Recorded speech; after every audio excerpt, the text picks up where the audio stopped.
Hey guys, welcome back to the Disrupt Project. This is podcast number 2 and we've got a special guest today. Who is it, G? Good start, let's go. Alrighty, here's the intro. He will be the first to tell you he's the hottest and best dressed bloke in Newcastle, but he has a few titles: the Nap King, Nasal Breathing Guru, and the Delula King. But all jokes aside, he is one of the most mentally resilient, genuine, inspirational leaders for everyone around him, and an extraordinary man who we have been blessed to be part of his journey. So welcoming the one and only Tahi James. Welcome. Thanks for having me. I am ready. The king of redheads here, baby. I added that in before as well. Yeah, well, the king of redhead is here. long. I'd like to say thank you for having me. We've started off with some good little giggles. Got them out of the way. We got them out of the way, I think. I don't know about you, but Yeah. I think it's just us that are Jury's out. Yeah. But yeah, thank you for having me. Happy to be here. Thank you for being our first guest. Yes. Oh yeah, first guest. Yeah. Now, in all seriousness, you actually really do inspire us. Ooh. You continually push yourself to the absolute limits. Yeah. Little Delulu, but we love you for it. So firstly, what made you initially decide to do your first run? My first run, well, Jacob challenged me probably like, I think it was like 2020, maybe. When did I do my bike ride? 22? I think 22. So he challenged me at the start of that year to do something like extreme, because he's like, I feel like you need to do, like you could do something like that. Mm. And I was like, I don't know what the fuck I'm going to do. And then for some reason, riding to Byron Bay just kept coming up in my head, or from Byron, I was actually going to go from Newcastle to Byron Bay. And then we changed it because of the weather. And then I just did that. And then I just kind of fell in love with the mental side of it all, of like pushing your body to the absolute limit. And then just like what you get through mentally. Mm. And then I think with that run, the last one I did was, absolute, like I don't even know how to explain it. It was just a whole different experience. I've never experienced anything like it. And I think just to have like mum there with me too was pretty special. For those that don't know as well, is Tahi ran from, what is it, Broadbeach to Newcastle? Yeah, Broadbeach to Newcastle, yeah. And then the most recent one was the 24-hour. 24-hour run. run, yeah. That was probably the best one I've done. Just Easily. love a little mental and physical challenge. Yeah. Yeah. It's just, I don't know. I did enjoy it so much, even though I was looking like I probably hated it. But I do love it. It's so interesting watching you go through the phases as well, like when you just like click and like get in the zone. Yeah. It's just like this switch just goes and it's like he's in. Yeah. Once I'm into it, I'm pretty good. But once I come back out of it, it's just, I just get hit with all the pain. Yeah. Yeah. And it's funny, there's times like watching it, you're like, you love having the people around you, and the other times you're like, get the fuck away from me. Yeah. Like, you're annoying me. Well, I had a little bit of a thing this morning. I was like a bit upset with myself because I felt like I didn't actually go as hard as I probably could have. I felt like I was weak-minded on that run. What brought that up? I don't know, I was thinking about it. Yeah. I just reckon I could have done heaps better. But I think I not played into it, but I think I just, once that pain kicked, I got that pain tolerance, it was just too much. Yeah. Then I was like, then I got up and ran a few hours later anyway, so I was like, I could have just kept going. But it just makes me want to just do it again or do something else. There'll be absolutely something else. Yeah. Yeah. It was funny. 10 I times. kept last year, I think it was, Jacob was like, I wasn't really letting anyone into my life. I was just kind of blocking out everyone. And he's like, why do you keep blocking people out? I was like, I just need to focus about this. And he's like, yeah, but you're going to do another one anyway. So like, wouldn't you just let someone in? And I was like, nah. I'll just keep doing this. I'll just keep pushing everyone away. But yeah, the difference to the last run, I reckon, like mentally, is because I did block out so many people or so much different things. I think that's why I was so mentally tough. Yeah. Where this time, which isn't a bad thing, it was like I actually liked that I let more people in and there was everyone around me. Yeah. Yeah. What do you think your biggest realizations were from it, being able to like push that far into your comfort zone, out of your comfort zone? I think the best thing about it was just having everyone there, like having all you guys, having my best friends there. It was just such a better experience because you know what happened after the last one where I was in a pretty bad mental state. Yeah. I didn't feel like that at all. And like I felt like I actually achieved something. Like it was the first time, even after the Byron Bay ride, I didn't really feel like I did it. it didn't really sink in. But I think because I had everyone else there and they got to go through the same pain, kind of. Yeah. It was cool to. We're in it together. Yeah. Well, like, last time I literally had no one. Like I came Yeah. home for those 4 days and it was the most miserable I've ever been. And I just didn't know how to express how I was feeling. So it was nice to have everyone whinging about their sore feet. Yeah, they experienced it with you. Yeah. Yeah. So that was probably the best takeaway, just having everyone there. Yeah. Yeah. Yeah. We loved being there. Yeah. It was a very fun 24 hours. I don't know if you were really really happy about some stages, but That was good. no, you're right. You're good. Jesus, fine. make me sound like I No, I just know you Shots don't like fired. running. Oh, I hate Yeah. it, but I do it. Yeah, no. It was a good time. It was just the just having everyone there was the best, and like people who like only just come to my life, like Aiden. Yeah. Like I only had caught up with him probably the week before, I think it was, for a coffee and massage, and then Yeah. I didn't even know he was going to. Like I knew he said he was just going to come for a little bit, but I didn't think he'd stay for as long as he did, and that was like it Yeah. was so cool to have him there, and then just everyone else that just rocked up and stayed with The us. vibe was electric though. Like I think as soon as you got there and everyone did the same, they're like, "I'm not going." Like even Yeah. Pete was just like, Well, I was like freaking out because I got there at like 7:30. I got there way too early, and then what I was like, it got to like 9:30, and like no, there was like you, and mum, and I was like, oh my god, no one's coming, and I was like, not this again, and then everyone kind of just rocked up, and then it was cool like when we just started doing the first few laps, and then there was you guys to stand there with cups and fuel and everything ready for us. It was so good. I remember every time you'd come around to that lap, I was like, yes, I feel good for this lap. And then you get back to the other side of the track and you're like, fuck this. And then you get back again and you just feel good. that So was all on Coach Pete. Yeah. We were just like there, Yeah. extra limbs. it was cool though. Like everyone just kind of just took, like after the first few laps, like after the first 2 hours, I reckon everyone just knew their place of like what they Yeah. were there for to do without even talking about it. Yeah, literally. Yeah. And then Pete left, and we were like, "What do we do? We'll just figure it out." Yeah. Yeah. There And was then no he- water to the drink after that. Yeah, I remember when everyone kind of dropped off, it was like in late Arvo. Yeah. And I remember doing laps. I was like, "Fuck, where's some food and water?" You had to like tell people like, "Give me this," and before you didn't have to do that. So, yeah, Sorry.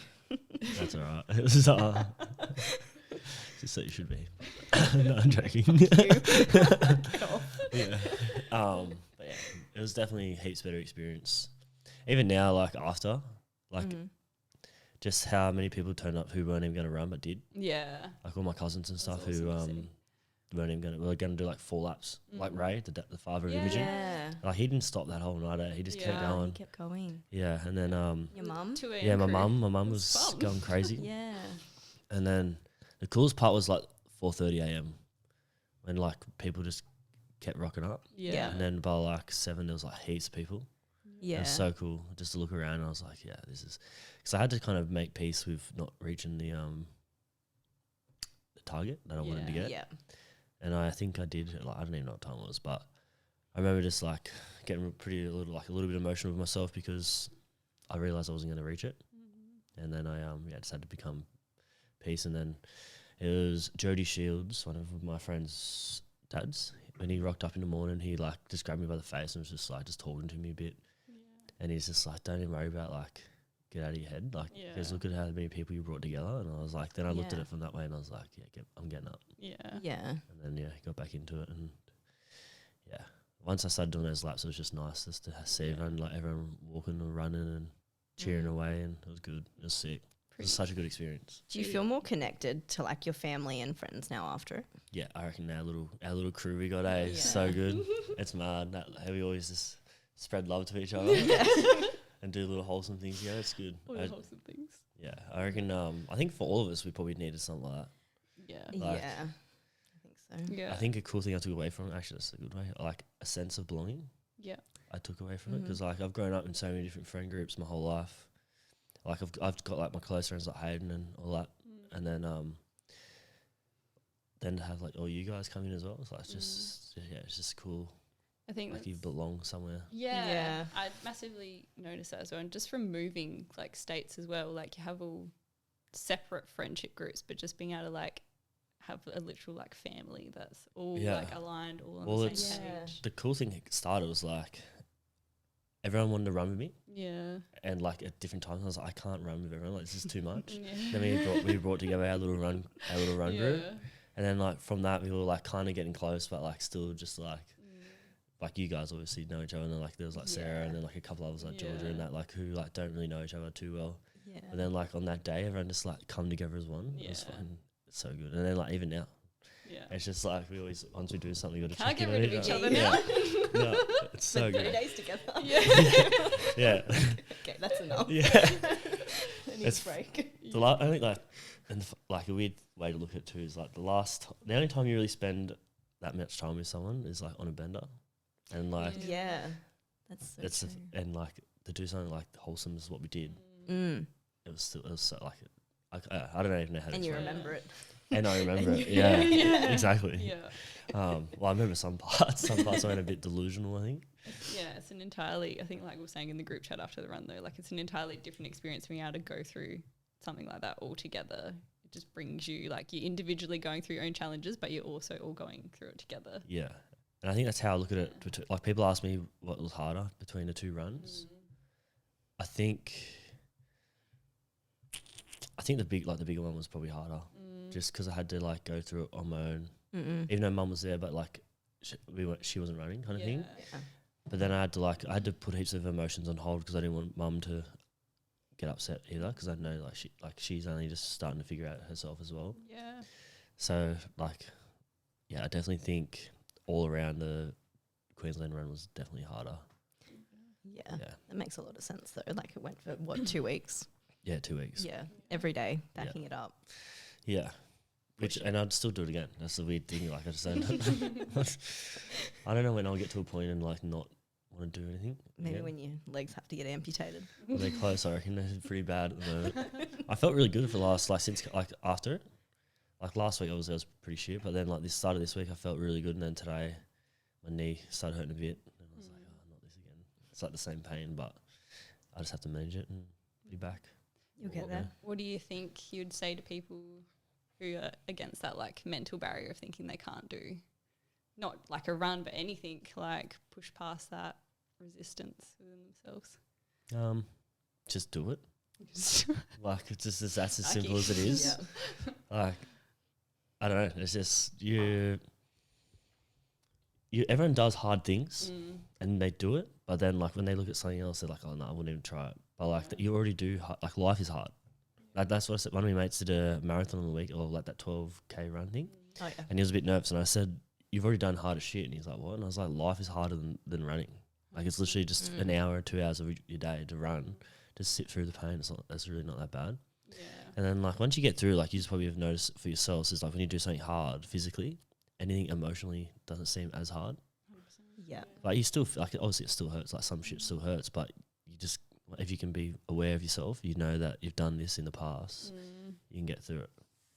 And I think the like showing yourself that you can do hard things just continues to build and like cultivate that relationship within yourself and reassurance within yourself that you can do it, and then you do another thing and then you show yourself you can do it, and it's like continue to push through that. When I did that ride, there was a few like bridges and stuff I stopped under, and I said this on our podcast.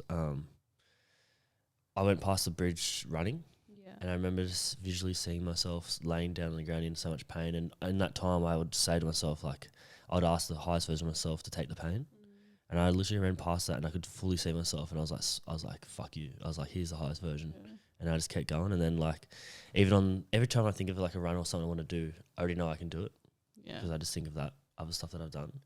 And it's like even before that I was like, I've spent heaps of time away from family and like working away in the mines and like wearing all longs in 40 to 50 degree heat, like doing all this shit stuff. So it's like, that's where the hard shit is. Like this is, I choose this pain. Yeah. So like embrace it. Yeah. That's a massive one. Yeah. So what would your message be for men struggling to find their purpose and direction? I think it would be to have a tough conversation with yourself and like be honest with yourself on like where the areas you are that you need to improve, and then you just gotta be honest. Like just be honest with yourself and just not lie about little things to yourself. Because like I know as a guy, like it took me a very long time. It took like 32 this year, and it took me I was like 28 to actually realize my behaviors. So it's just becoming aware of yourself, and then that's when you kind of start to dive into it a little bit deeper. And I think you just got to let go of your ego as well as a male. Yeah. Do you think there was like a lot of excuses as to be like, oh no, this is just like the norm, like this is just life? Yeah, I think a lot of guys go through that. I even listen to guys speak now when they say stuff like, it's like, oh, like that's just how it is. And I was like, why is it gonna be like that? Like, who told you it has to be like that? And he's like, oh, that's just what society thinks. And I'm like, fuck society, honestly. Yeah. What do you believe? Yeah, so I just think if you're a male struggling to find your purpose, is just to have a deep conversation with yourself on like where you're at in life and what you actually want to be doing. Because I know a lot of guys are doing work they don't even want to be doing just because they've done it from a young age and that's all they know. They're chasing the money. Yeah, chasing money is a big one. Like I chased money most of my life, and then since stepping away from the mines, I haven't made as much money as I was, but I've been a lot happier. Since stopped chasing money. Yeah. And then you just eventually find the money in other avenues that make you happy. Exactly. Like Polaris, baby. Little shout out. That's where it's at. Always have to do a shout out. Drop your Instagram. Always at Tahi.com. I don't know why I added .com. I don't know, in my website? I don't know, search me up, bitch. There's feet pics on there. Coming soon. Yeah. The feet pics. I got a question actually. Why were you looking at old photos of me last night? I wasn't. I turned up at the gym and What the fuck? one of the guys used to work with you. Who is it? Dean Rodling. Oh, what the fuck? Yeah, he was like, look at this. And I said, who is that? He was like, Tahi. And I thought, I'll take that. I'll take that. You know, I wasn't looking. I'm gonna have to message him. When you sent it to me, I'm like, why should be like going through my Facebook? That's weird. I thought you must have been doing something for this. No, so I I wasn't stalking you. I had better things to do with my time. I really did want to collage. Just to picture it. You don't I'm have any surprised. like sleeping photos I've got of you now as well. You don't? Like napping photos. Oh, you should have just messaged Sarah. There's that many. Yeah. There's that many from Colto. I was in there today, and they were like, she was asking Alex. She's like, "You got any photos, like raw videos of like being in here?" Yeah. And she's like, "I've got one of me and Tahi," and I was like, "Oh, you've probably got heaps of me sleeping." Hey? Yeah, they're all of you. Yeah, pretty much. Literally. Yeah. So you've obviously been on your self-development journey for quite a while. Yeah. For those who don't know. What do you think, reflecting where you are now from where you've been, are the most pivotal parts in your journey so far? I think rebuilding a relationship with my family, but understanding that I was the problem, not them. My behaviors in relationships of like being an egotistic man who just thought he was kind of better than everyone.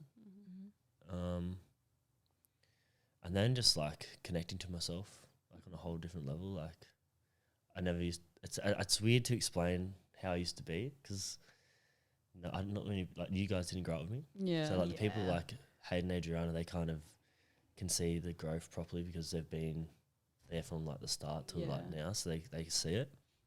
Even Jacob, he sees it sometimes. Gives me a little bit of credit.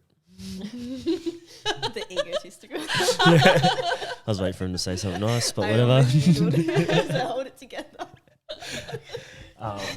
But yeah, I think that, and then just being able to be myself now, like, and knowing who I am, and not trying to hide anything about myself. I guess I'm pretty an out there going person. I express myself with purple hair and pink nails and whatever it might be, but I just they're just ways for us to be able to express my vulnerability side, I guess.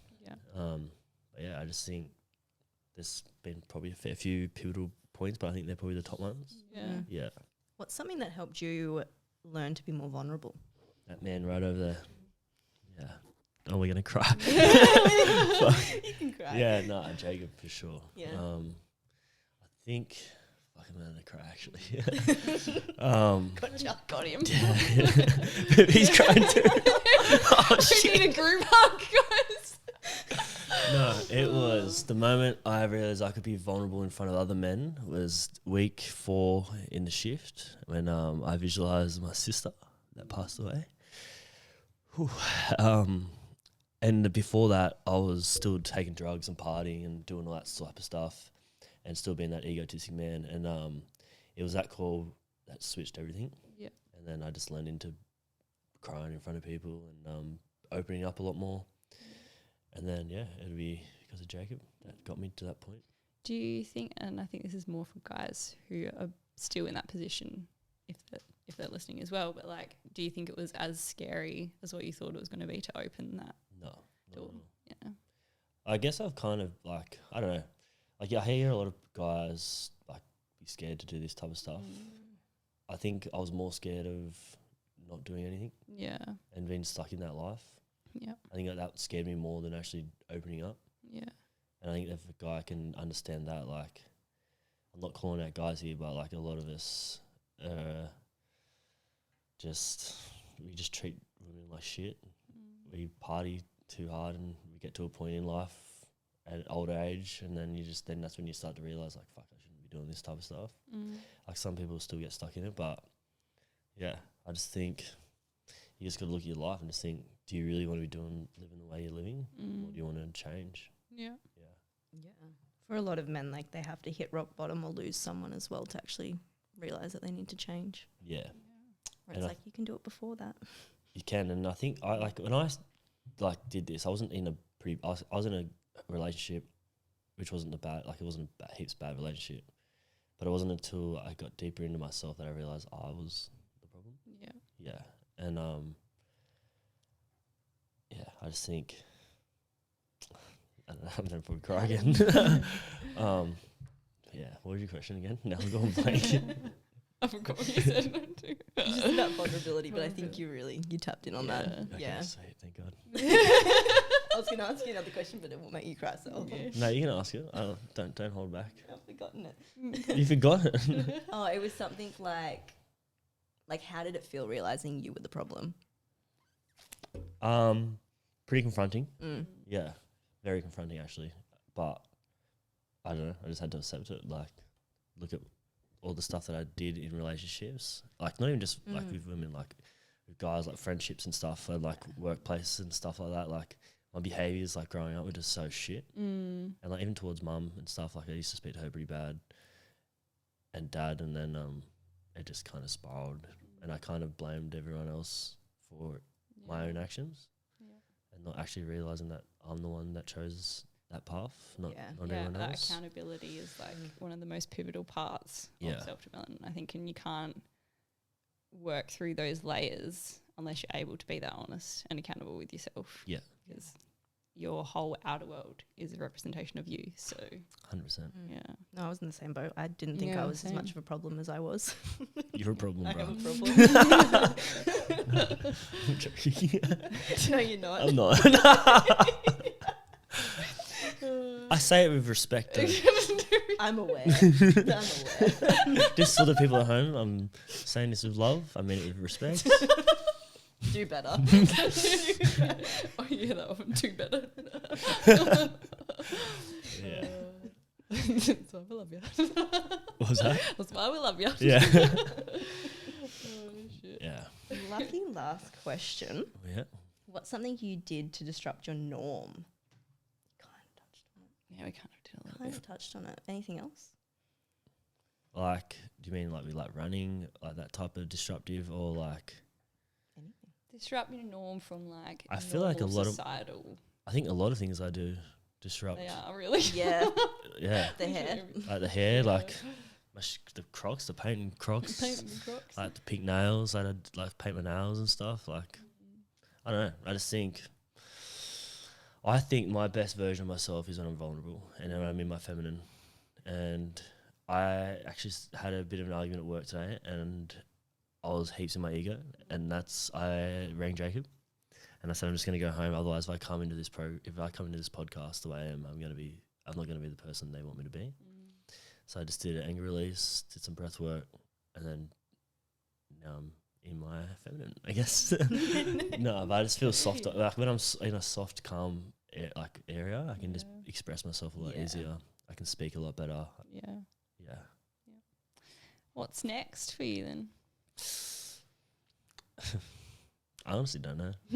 Like, That's the joy of it. Yeah, there's so much magic in that. Yeah, I think I just have a lot of options I could do. I think I just got to find one that aligns to me. Like until something actually hits in my head and it's like, yeah, you can do it. Like I thought about doing America, but then I've there's a lot of people doing it already. I don't want to do something that someone's done or like not many people have done. Yeah. So I just got to try and find something that's like different. So it's just pretty much my next. Wait for the message. Yeah. Yeah, that was a funny message I sent to you. Eh? Remember I said that? I was like, what did I say? Be there. Yeah, pretty much. I was like, oh my god, thank you for wanting to help. Yeah, thank you. Yeah. And then you told me to dress up as the Easter Bunny, and I was like, no. Yeah, she Not mentioned me, like, do I actually have to dress up as the Easter Bunny? I was like, yes. But I haven't really got nothing set in stone for next. I think it's just back to the drawing board and just be trying to just keep being better. Enjoying the now. Yeah, pretty much. It's been pretty nice to just relax. Yeah. And now that I haven't been getting up at 2:30, which has been really good. I know, I've been getting like 7 hours sleep, 8 hours sleep. It's been great. I know. Who is he? How does it feel to function? Yeah. It feels good. Like even just training and so I've started training at the yard, which is like the first time I've trained in a community in like 2 or 3 years because I've been by myself for so long training. It's just been so nice. And I think that's just coming off the back of like what we all built together and like now going to that community. It's just like bringing that same energy. Yeah. God, yeah. That's such a massive thing, I think, for all of us. Like, I think that's a massive takeaway. It's people's like the self-development journey can be lonely for certain periods of it. Yeah. But it won't be like that forever. So it's like community is such a pivotal aspect of that journey. And having solitude is also a pivotal part of that. But like you will find your people eventually. Yeah. If it takes 32, 25, 28 years. Yeah. I think the coolest thing from it all was how much stronger you are when you're with people. Yeah. Yeah. And you don't, it's not like, this can be in any, like we're all single. So it's like, I find that same happiness I could find in a relationship, I guess. Yeah. Yeah. And I feel that love for every single one of us that we're part of that day. And I just think I think everyone's better together. So like why be against? Yeah. And the things that often you're searching for are often right in front of you, just in different forms as well. 100%. Yeah. Grateful for you guys. Love you guys. Love you too, guys. We'll just go cry now. All right. Thank you so much for being our very first podcast guest. Okay, thank you for having me. I'll say I'm very proud of you both. You've come a very long way since coming here. I brought G to Newcastle Road. Still claiming that. I'm still claiming. Taking the mic out. Just do a mic drop. I'm fucking out of here. That's a wrap. How do you guys? What the fuck just happened? Tahi just happened.